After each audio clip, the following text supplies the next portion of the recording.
Good afternoon and welcome to the Market Closing Show, our collab show between Business Today and India Today Television. I'm Sakshi Batra and this is the 3 p.m. show where we get you all the market closing action. First up, let's take a look at what's hot in the corporate and the financial space. Market snaps 6 days of a run-up as Sensex now tumbles over 500 points and the Nifty also slips below 25,750 mark. Banking, FMCG stocks drag while metals shine.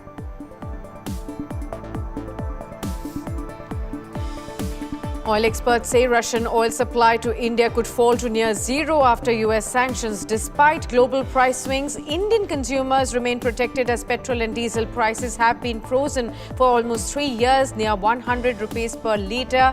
Also, when we look at the Brent crude prices, they are trading near $66 a barrel right now.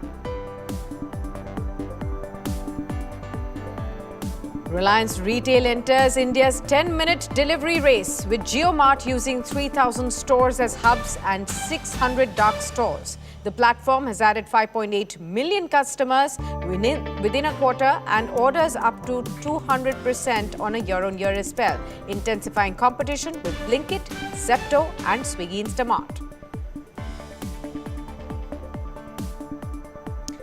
Finance Minister Nirmala Sitharaman says the festive season has created 50 lakh temporary jobs and announced a simplified GST registration process that will start from November 1st. Asia is set to drive 60% of global growth, says IMF. Forecast at 4.5% in 2025 and 4.1% in 2026. But higher tariffs and global uncertainty mean the region must cut trade barriers and boost integration.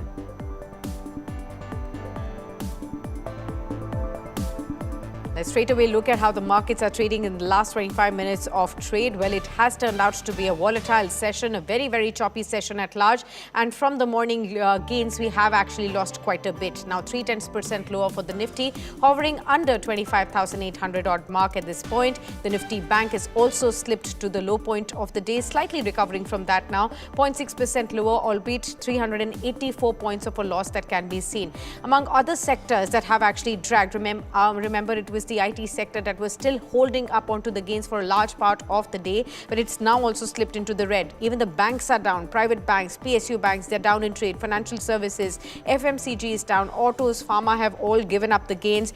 Even the broader markets, mid and small caps are lower in trade right now. Barring oil and gas and the real estate sector, rest all of the sectors have now come under some selling pressure.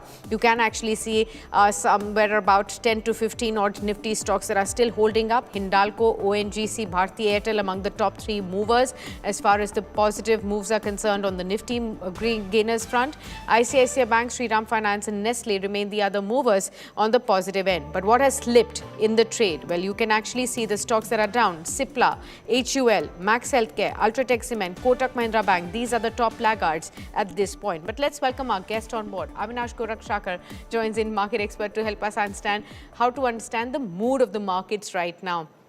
Warm welcome to you, Mr. Gorakshakar, and good to have you with us in the new Samvat year 2082. Well, we towards the end of the previous Samvat that largely played out as a consolidative year, we did see some spirits turning back into the green and the markets also turning into a festive season with a positive turn. Now, a day after the new Samvat has begun, we are seeing that the markets are getting under selling pressure yet again after having climbed up above that 26,000 mark yesterday. How are you looking at this volatile turn of the markets? What does it really, talk about the strength in the markets that still seems to be lacking?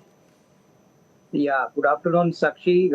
See, my sense is markets are witnessing a little bit of volatility because, I think the markets were excited a couple of days back that the trade deal could happen very near in the very near future. Sure. But I think, mostly this deal is yet in the pipeline. I think the markets got overexcited and the markets went up by almost 300 odd points. But again, profit booking came in. But overall, I think, one needs to understand that this deal is definitely going to happen in a favorable manner for India. It may take a little bit of time and we may see this deal happening maybe in the month of November. Okay. Overall, I think what is interesting and what is really positive for the markets is that the Q2 earnings season has started off on a very good note. most of the quarter two numbers, the Nifty companies which have come out till now clearly have indicated a good performance in terms of top line and profitability, and very few negative surprises. And most importantly, the GST cuts which have been announced by the government, the real benefit is going to be reflected in the third quarter. Although we have been hearing reports from automotive companies like Mahindra and Mahindra, which have clearly said that Navratri and typically, this Dashera Diwali, the sales of automotive numbers are going to grow quite significantly. So that is good news. In fact, the most of the GST benefits, for beneficiaries within the FMCG and the consumer appliances and the consumption kind of sectors will get reflected in Q3 numbers. So I think, we are on the right track. Most importantly, interest cuts have been announced. The monsoon has been good. Rural demand is coming in. Even Lever announced its result, but it clearly gave a positive commentary on the volume growth for the next 6 months. And I think overall, one has to be a little bit of a stock picker in this market. Rather than buying the index, one has to look at interesting companies which have given good commentaries, and where I believe, the roadmap in the next 12 to 15 months looks pretty interesting. So I think, it's a good time for investors to actually cherry pick now and not get worried by the fall in the market, which is quite natural. These kind of profit booking activities do happen, but that doesn't mean that the India story is over. Okay, so no need to worry or panic unnecessarily. This is part of the course, and we have to really look at how the markets are just looking at profit booking after a swift run-up in the last few sessions and the weeks that we've seen in the markets as well. But we will have a lot of cherry picking to do in case you still want to look at any winning ideas that we will be discussing, of course, during the course of our conversation. Now, remember, there's also big relief coming in for small businesses, viewers. Starting November 1st, GST registration will actually become faster and simpler. It's the Union Finance Minister Nirmala Sitharaman who has announced approvals within just 3 working days for select taxpayers. Now, let's listen into what she has to say. From 1st November 2025, the Simplified GST registration scheme will grant automatic registration within 3 working days in 2 cases. One, applicants whom the system identifies based on data analysis, and those who self-assess that their output tax liability will not exceed 2.5 lakh rupees per month. So for these 2 categories, simplified GST registration will happen, and that will give them registration completed within 3 working days. This single reform is expected to benefit 96% of new applicants. Absolutely. So there you have it, the reforms progress that continues, especially on the taxation front. Remember, the year 2025 has actually turned out to be a landmark year for taxation reforms. We've had first the direct tax cuts by way of announcements in the union budget that we had on 1st of February. Thereafter, we've also seen changes in the GST regime as well. And now we do see that the income tax bill also has come in, and now you have a simplified registration for small businesses that is being announced. So the taxation reforms that continue too. Avinashi, how are you looking at the broad taxation ease and the ease of business that the government is focused on at this point in time? Do you think along with the earnings recovery, these reforms will have a lot of trigger to provide to the market sentiments? Yeah, I think this is definitely a good long-term measure. The government wants to intensify its tax base, and I think, this new kind of regulation which is coming from 1st of November actually makes it very simple for taxpayers who want to get a GST registration. I think clearly this is a good move in the longer term. I think in any case, the GST collections and the GST mop-up of taxes has been going on very smoothly. And I think, typically for the next couple of months, maybe one could see a little dip in GST revenues because overall, rates have come down from the base level of 18%. But I think overall the base is going to increase as more and more, taxpayers come into the net, more services come in the net. I think the overall absolute figure will definitely increase over the next 3 to 4 months. And I think it's a good move because that actually stimulates demand. It actually stimulates a lot of customers to buy, and actually increase the consumption trend in the economy, which is a positive side.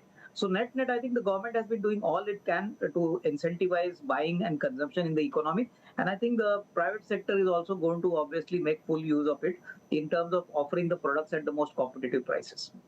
Fair point. But breaking news coming in on your screens, viewers. The MSME credit support plan is now nearing a final stage. FinMin has now planned relief for exporters that are hit by US tariffs. There's a credit guarantee scheme that's likely by next month, and exporters could actually get loan cover up to 100 crore rupees under the new scheme that's modeled on existing MCGs as well, MCGS as well. The framework that has been existent, the tariff hit sectors who have been seeking urgent government intervention like textiles, leather, shrimp industries, they had been raising concerns over the tariff hit that they had been facing, and now the government is mulling relaxing the norms under the export credit plan as well. For more on this, we are now joined by my colleague Karishma Sudani. Karishma, this could sound good news for the MSME sector, especially the export-oriented sector, who had been talking about that they would definitely seek some sort of a government support to really brave the kind of tariffs that have been imposed on India. How are you looking at what is possible? This could be finally a sigh of relief for these exporters. Actually, much awaited. In fact, while we were all looking for some kind of exporter relief package coming in, I'm told that is also being worked out by PMO. But to look in the near future, we can expect that Finance Ministry could announce a credit guarantee scheme for MSME exporters, especially the ones who've been impacted highly by tariffs, who have availed loans of up to close to, say, up to 100 crore. It's similar to what was announced just before budget in the month of January 2025. In fact, the government is looking to further simplify it and help, and this is to meet the short-term temporary hindrances that have been caused by the 50% tariffs. I'm also being told Correct. that associations representing textiles, carpets, shrimp industry, they have keenly met the Finance Ministry officials, and they've shared that there is an urgent and dire need of having some kind of help from the government. Absolutely. So we'll keep an eye out on that as and when the developments come into focus and the government finally announces this as well. But good to hear all of this. This definitely is good news that finally there is the anticipation on the help that these export-oriented sectors were seeking. Might finally see some help coming in by way of government helping them as well. Now remember, when it comes to the US tariffs and how the world order is turning more increasingly uncertain, remember, we also need to find out that the White House has also now defended its latest sanctions against two Russian oil companies, calling them tough and far-reaching as well. Press Secretary Caroline Leavitt of the US has made big claims that India and China have now already scaled back oil purchases from Russia at President Trump's request, and as Washington also ramps up global pressure. Let's actually listen into what she had to say. If you read the sanctions and look at them, they're pretty hefty. And I saw some international news out of China this morning that they're scaling back oil purchases from Russia. We know India has done the same at the request of the president. The president has also pushed European countries, our allies, to please stop their purchases of Russian oil as well. So it's full court press for sure. And we expect that these sanctions are going to do harm, as the Secretary of Treasury said yesterday. All right, let's actually go across to our guest, Avinash, to discuss and to decode for all of you what these developments really mean in case you are investors into these key sectors. One, let's try and understand what's happening on the oil front. Mr. Gorak Shakar, there are increasing reports that we are getting to hear from refiners, from oil exporters, or from oil experts as well, that India and India's imports of Russian oil could now fall to zero or near zero because of these US and European Union sanctions. Now, the good part is that the crude oil prices were still, benign and, hovering around $65, which is not as, sharp or as high as about $100 or something when we had started to purchase Russian oil, for a discount and for the benefit that we could probably give out to the consumers at large. At this point in time, in case we do see Russian oil imports fall to near zero, what could be the impact on the oil refiners? What could be the impact on the kind of petrol pumps that we have? If you could explain that. And will there be any impact on the consumers at large, since consumers have largely remained protected for the last 3 years because petrol and diesel prices have remained frozen. So what do these new sanctions and our imports of Russian oil falling to near zero would mean?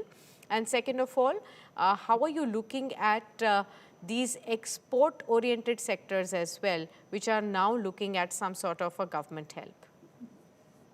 So I think clearly, I think Sakshi, the oil price, structure is going to be little volatile now. I think if Russia is completely put out of the oil market, it would create a little bit of supply crunch in the near term. And I think we have already seen crude prices, move up by about 3-4%. I think the first impact could be that, if oil prices rise and the supply crunch continues, because, now after this development, if Middle East also decides to curtail supply, then I think crude prices could start moving up again. Although prices are benign now, but I think we need to take into account how the Middle East, actually operates on this kind of development. But I think clearly the oil marketing companies are going to be hit. In fact, because for them the main raw material is crude oil. And I think Correct. a lot of industries like chemicals, carbon black, lubricants, these could be sectors where the raw material cost could increase. A little bit of inflation could also get increased. But on the other hand, upstream companies like ONGC, Reliance, or that for that reason, Oil India, Salan Exploration, these are all companies which benefit from rising crude prices. So I think net, for the customer now, it's still too early days to say whether petrol and diesel prices will go up. But I think clearly for the last few quarters and months, I mean the oil prices were comfortable, so there was no pressure on the customer. But Correct. if at all crude goes up, then I think it could actually upset the cart, in the near term. Okay. And what about the export-oriented sectors, Mr. Gorakshakar? How are you looking at the textile space at large, MSME sectors, which had been long awaiting any kind of a help coming in, and there could finally be, like sources to Business Today Television have said, that there could be some sort of a credit guarantee scheme that they could be looking forward to. We are looking at all of these stocks now further inching up higher. Gokuldas Exports, Vardhaman Textiles, they've all inched up higher to the day's high yet again as we have been breaking this news on India Today. So I think clearly, I think the government is making all-round efforts to protect the export-oriented sectors like textiles, auto components, and I think this definitely is a good sign because the government wants to protect these exporters who have been faced with the import tariff of 50% currently. There are expectations that this tariff could come down to 15%, but Mr. Piyush Goyal has clearly indicated that India is not in a hurry. We'll be looking at all the contours of the trade deal very carefully, and only what is good for India will be accepted. So I think it's going to be some time before we see the final sign off from Mr. Donald Trump. But I think yes, textile exporters definitely should benefit. Cotton prices have been stable, and most importantly, the quality and the demand for textiles is definitely strong. So I think to that extent, one could look at these companies from a longer term perspective. In the short term, maybe the September or maybe the December quarter may not be all that great. But I think longer term, yes, textiles is definitely in a sweet spot. And I think one should look Okay. at it from a long term perspective. Okay, got that. Before we move on to some of the other sectors and discuss on them, let's focus back our attention to the precious metals, gold and silver, that have outshined all asset classes the Samvat year 2081 that's just gone by, in Diwali. And now gold and silver prices are actually seeing some volatility at record high levels. Post the festive fervor, the shine seems to be fading a tad bit. Prices have slipped from their peaks as well, and the rally seems to be cooling off. Earlier, I spoke to Mr. Navneet Damani, who is the Senior Group Vice President and Head of Research at Motilal Oswal, to find out the reason behind the fall in gold and silver prices, to find out whether it's only profit-taking or are there deeper factors at play, also to find out what is the outlook going forward. Will gold and silver prices crash more from the current levels? Will there be an opportunity for all those investors who've been waiting for an entry point in gold and silver to do that? And of course, where are the prices headed by the end of this Samvat year? Let's listen into that conversation. Actually, gold and silver came into limelight largely because of the percentage returns they had given and the short span of time which the percentage returns were delivered. And today we are discussing exactly the same thing, that this kind of fall or the ferocity of the fall is also something which is concerning to people who bought in off late. So I would like to reiterate that there is no major macro change in fundamentals. There is only some profit taking because gold typically was moving like a mid cap stock, silver was moving like a small cap stock. and typically there are bouts of profit taking which happens in this kind of a scenario, and which is what we are going through. The backdrop remains same. Silver and gold supply side story remains troubled. Demand side story remains very positive, and central banks are buying gold left, right, center. Only thing is that what we've seen till $4,000 was typically what people had digested. Anything below above 4,000 to 4,400 was kind of an exuberance or froth getting built up, a FOMO kind of effect which we discussed just before the Diwali episode also, and this is what has now been gone off the table. Some profit taking has been taken off the table, and eventually once this quarter number comes out with what kind of buying has happened from the central banks over the July to August September quarter, then we will have greater clarity that what is the pace of central bank. Are they still comfortable buying at gold at higher prices, or even are they taking a breather? But overall, not much has changed. It is only a fear psychosis and some profit taking which is happening in these kind of times. But silver will be anywhere in the range of maybe around 2 lakh plus kind of a level, 2 lakh 10,000 typically, or maybe $65 on the international is where we see silver prices. Gold at best could move once again towards a lifetime high of $4,400, $4,500. On the domestic front, it will be in the range of 1 lakh 35, 1 lakh 32, 1 lakh 35,000. We are not overtly bullish on gold. We are bullish, but not overtly bullish. Money should be made where it matters is silver, investment into silver or investment into other alternate metals like copper, zinc, and aluminum.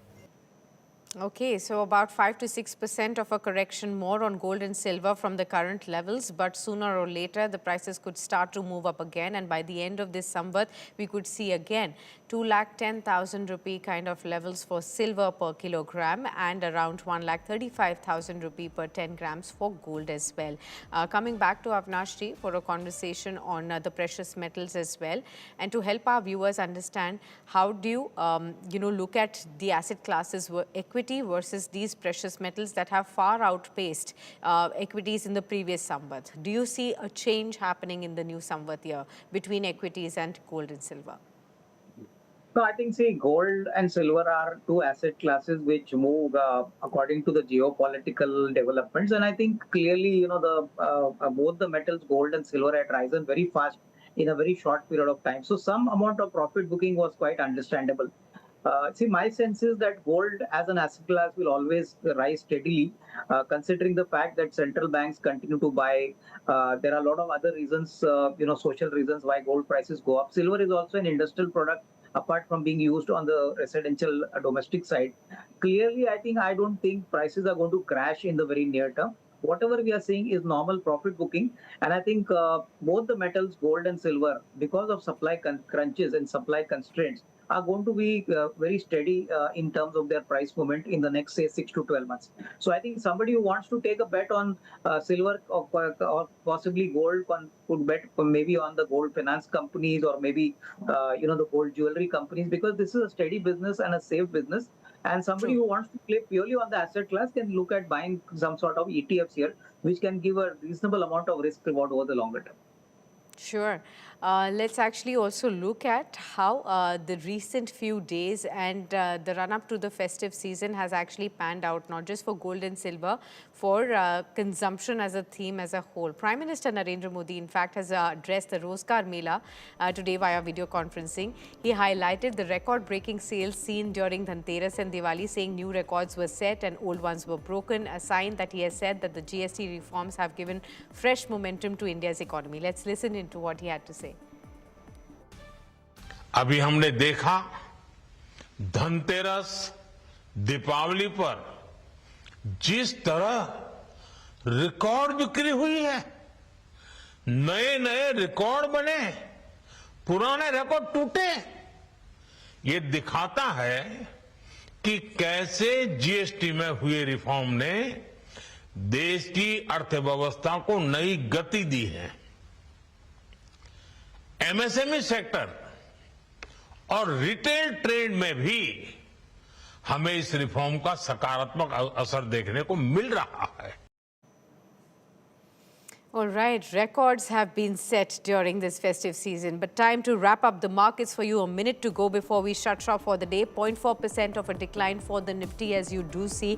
We've ended near the low point of the day and given up some of those morning gains. So profit taking today clearly after yesterday's move above 26,000 odd levels. The signs were visible even yesterday towards the latter half, and we have seen, although some pickup from the end point of the day, but the Nifty bank has also slipped by about 0.5% in trade. The broader markets also, both small and mid caps, lower in trade. They will be coming up on your screens right after. And of course, you're seeing the IT sector as well that has slipped in trade. Remember yesterday's hero, now giving back some of their gains as well. Look at the mid caps, 0.2% lower in trade. The small caps also down in trade by almost 0.2%. Although there has been some pickup towards the end point of the day, but we do end all the major indices, the Nifty bank, mid and small caps, all of them down in trade, even the IT sector. These are the top gainers on your screens. It was the metals and the commodity space that was shining bright. Hindalco up by about 4%. ICICI Bank and Bharti Airtel among those gainers. Shriram Finance, you also had names like BEL and ONGC also pulling up almost 1% in trade, but just about 10-15 stocks on the Nifty that hovered higher. But on the declining side, Cipla down in trade, 3.5% lower. Remember, we had marked out the stock right in the morning as well on Business Today for you viewers. HUL, Ultratech Cement, HUL post earnings that is seeing some weakness now. Kotak Mahindra Bank ahead of its numbers, Adani Ports and Apollo Hospitals also among those top drags that we see in the markets, but 25,795. So we have slipped below 25,800 and we are below about 300 odd points from the recent high that we touched yesterday. Let's actually go back to Avinashi to understand some of the queries that have actually come in from our viewers then.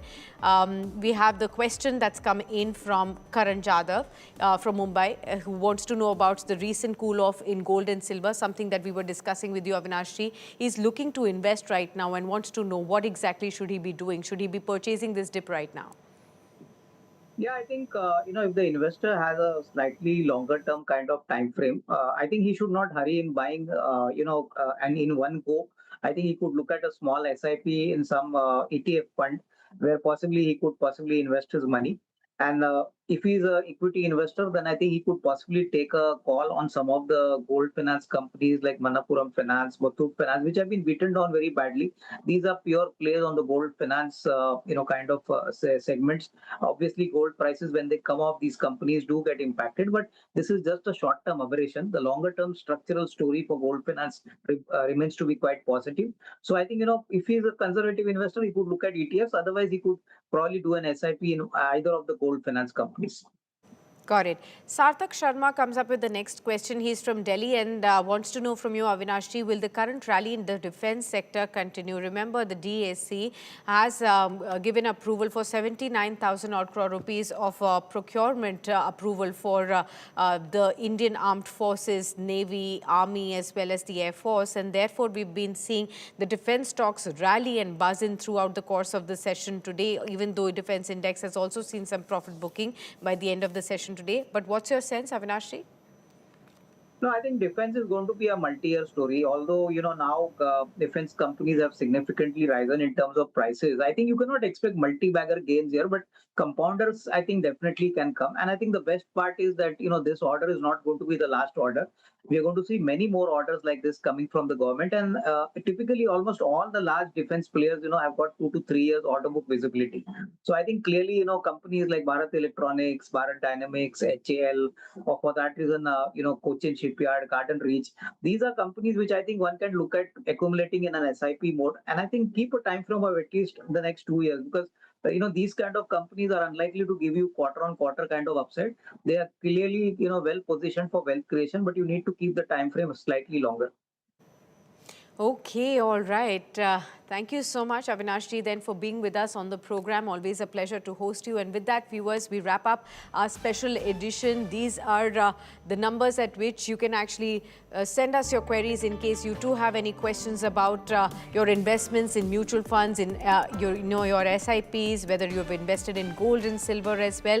The numbers are flashing on your screen. So send us your questions and we will have top market experts guide you through all the questions that you have. And also, don't forget to catch the market opening action with Abha Bakaya on Monday morning at 9 a.m. now.